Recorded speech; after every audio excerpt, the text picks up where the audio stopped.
और दूसरे हैं निशांत ठाकुर जो एचएएस अधिकारी हैं। लेकिन अभी हम इन दोनों को सवाल यह है कि ये दो ही अफसर क्यों सिलेक्ट हुए इस कमेटी में शामिल करने के लिए। इसके लिए अगर आपको जानकारी दें तो ये अपने आप में एक अलग कहानी है। दरअसल 2014 बैच के आईएएस अधिकारी अरिंदम चौधरी एनपीएस पर हिमाचल में सर्विस ज्वाइन करने के बाद ऑब्जेक्शन करने वाले पहले आईएएस अधिकारी थे और उन्होंने एक गलती पकड़ी थी। गलती ये थी कि भारत सरकार अपने जो अधिकारी और कर्मचारी हैं उनको अपना एनपीएस के तहत अपना फंड मैनेजर चुनने का अधिकार दे चुकी थी, जबकि हिमाचल सरकार नहीं दे रही थी। अरिंदम चौधरी ने लिखित में इसका ऑब्जेक्शन किया, लिखित में मामला फाइनेंस के साथ उठाया और सरकार को 2019 में फंड मैनेजर चुनने का अधिकार फिर कर्मचारियों और अधिकारियों को देना पड़ा। ये इनका कंट्रीब्यूशन है।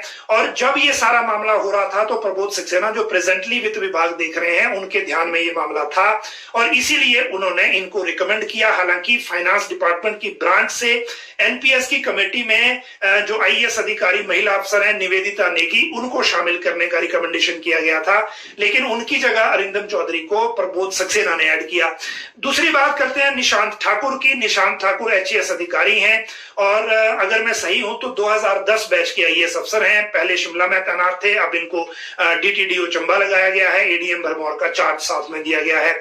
लेकिन इनका जो अपनी एक फील्ड है और फील्ड है वो है शेयर मार्केट की।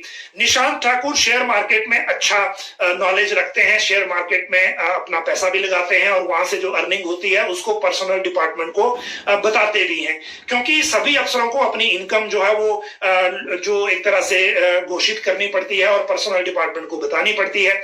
और इसीलिए जब क्योंकि कार्मिक विभाग अभी फाइनेंस सेक्रेटरी के पास है और कार्मिक विभाग में ये अपनी डिटेल देते हैं जो ये शेयर मार्केट से अर्न करते हैं या शेयर मार्केट का इनका एक्सपीरियंस है, और फिर वो जानकारी प्रबोध सक्सेना के पास थी, इसलिए उनको भी शामिल किया गया। ये दो लोग एनपीएस के फेवर में शामिल किए गए हैं। हालांकि मान लीजिए कल को ओल्ड पेंशन सरकार दे भी देती है तो उसका फायदा अरिंदम चौधरी को नहीं होगा, क्योंकि आईएएस जो है वो भारत सरकार के साथ गवर्न होते हैं और भारत सरकार अपने कर्मचारियों के लिए ओल्ड पेंशन को बहाल नहीं कर रही है।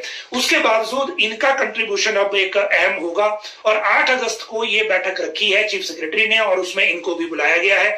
ये भी बैठक में आएंगे और ये बैठक रोचक रहने वाली है, क्योंकि जो इनके पास अरिंदम चौधरी ने अपने आप में एनपीएस के स्कीम को लेकर स्टडी की हुई है और जितना वो इससे पहले डाटा शेयर कर चुके हैं वो इससे पहले किसी ने नहीं दिया, ना एनपीएस एसोसिएशन ने, ना किसी दूसरी कर्मचारी संगठन ने। तो इसीलिए ये इनका कंट्रीब्यूशन अपने आप में कोई नया रहने वाला है और इस बैठक का इंतजार फिर सबको होगा। वित्तीय मसलों पर आज चीफ सेक्रेटरी ने बैठक ली है फाइनेंस के अफसरों